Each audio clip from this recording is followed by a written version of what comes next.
Hello friends, welcome back to another interesting video. You don't have display, keyboard and mouse to control the RPi and want to make your RPi headless, and you want to control your Raspberry Pi using your phone and your laptops. In this video, I am going to show you how to set up a virtual network computing on a Raspberry Pi and control it using your phone, Windows based OS or any Linux based OS. I am Dhaval, you are watching DTech, and let's get started. So first, we are going to talk about the virtual network computing, that means VNC. VNC is a simple graphic desktop sharing system that uses the remote frame buffer protocol, that means RFB protocol it use, and it transmits the keyboard and mouse input from one computer to another computer. VNC is platform independent thing, so you can use VNC to Linux based OS, Android based OS or any Windows based OS. Also there are multiple clients connected at the same time. Now we are going to see the operations. So what are the things we required in order to implement the VNC? So first is the VNC server. VNC server is the program which shares some screen and allow client to share control of it.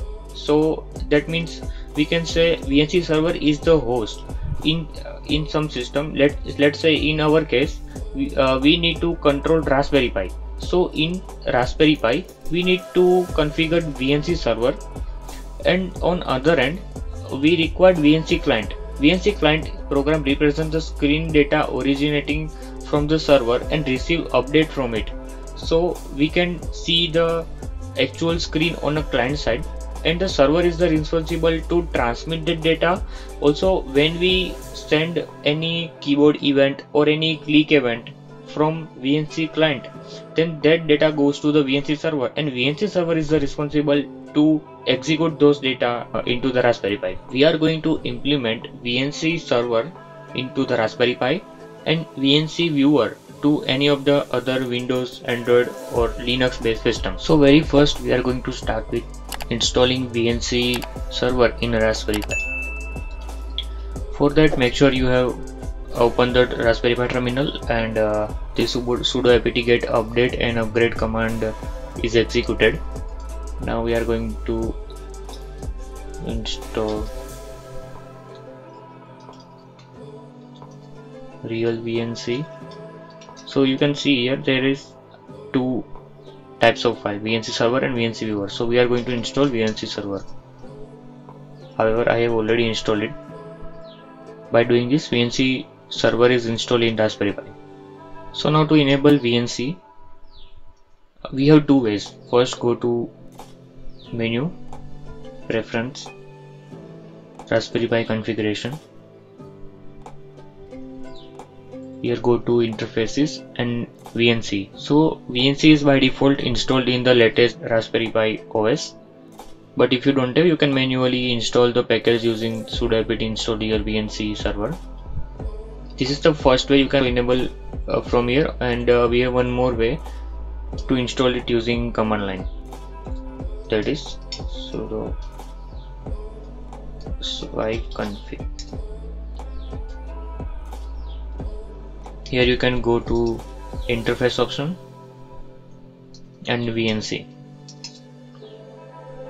Would you like to VNC server to be enabled? Yes, VNC server is enabled. So by doing this also you can enable the VNC server. Now we are going to run VNC server, even though I have already started VNC server. So the internet connection is mandatory, so make sure you have Ethernet connection or Wi-Fi connection. So once you connect Ethernet or Wi-Fi, the IP address will be there, 192.168.0.105. Now we are going to install VNC viewer to the host. So in my case I am using Windows, so click here download VNC viewer. There is the exe file, click on save file. If you are an iOS user, then also you can download this application from the App Store. The name will be like this, VNC viewer. It's free to download, and if you are a Mac user, then also this VNC viewer is available in Mac. So there are multiple platforms provided by the real VNC. Click here to open VNC viewer.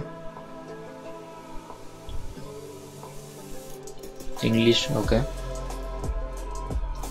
After installing VNC, this is the first screen you will get, and the IP address of Raspberry Pi is, in my case, is this 192.168.0.105. Click enter. It will ask you for the Raspberry Pi username and password. So in this case, Pi is the username, and put your password. You can also remember this password if you want, then click on OK. So now this screen will appear. You can also scale it also full screen from here, and if you want to match your resolution, then select this scale to fit windows. So now you can control Raspberry Pi. This is the previous command we entered. You can control entire Raspberry Pi using your laptop's keyboard and mouse. Now we are going to sign in into the VNC Connect. The reason of signing in, because when I left this network, or let's say if I am on some other place and need to access the Raspberry Pi, then in that case this sign in is required. So we are going to this sign in page on VNC server. Provide your email ID. You need to create real VNC account. You can add up to 5 computer's name, anyone you want to add. Click on apply. Now I can control this VNC server from anywhere else. So now we are first trying to connect this thing using my mobile's hotspot. So let me turn this off. I have changed my network. Now let's try to connect VNC. So just make sure you click refresh. So this entry will be refreshed. I'm not now in my home's network. I'm using my mobile's hotspot. Now double click on Raspberry Pi.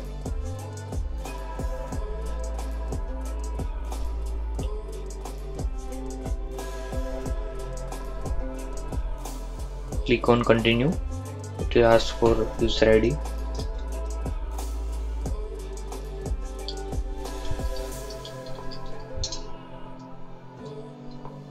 There you go. So by doing this, you can also connect to your Raspberry Pi anywhere, from anywhere. Little bit of lagginess is there because the current routing Raspberry Pi is doing is like from Raspberry Pi to my home network to the internet service provider, and then from my carrier SIM card, which is Airtel, from there it will come back to my mobile, and then from mobile to my laptop. So the delay will be more, but you can access this. Now we are going to see this same thing using the Android phone. In Play Store you can find this VNC Viewer application. Click on install. After installing, click on open.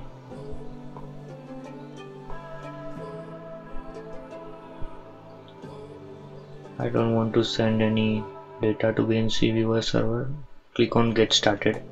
Now we are going to sign in. You need to choose that same user ID and password here, which you have entered in your Raspberry Pi. Click on continue. It will send a notification to your email ID. Once you approve that authorization, you will get this first screen like this. Now we are going to open this Raspberry Pi.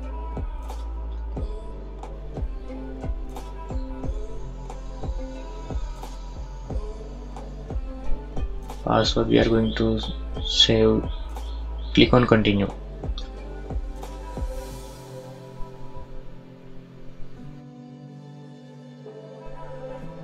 There you go. So you can control this using your phone as well. You can also enter some command over here. For that you can click on keyboard. Also you can run some commands from here, and you can simultaneously add any combinational key like this: delete, escape, tab, so that all thing will find here. So that's pretty much it for this video. Thanks for watching, and if you found this video useful then hit the like button, and if you are new to this channel then do subscribe to my channel for more useful tools like this, and I will see you in the next one.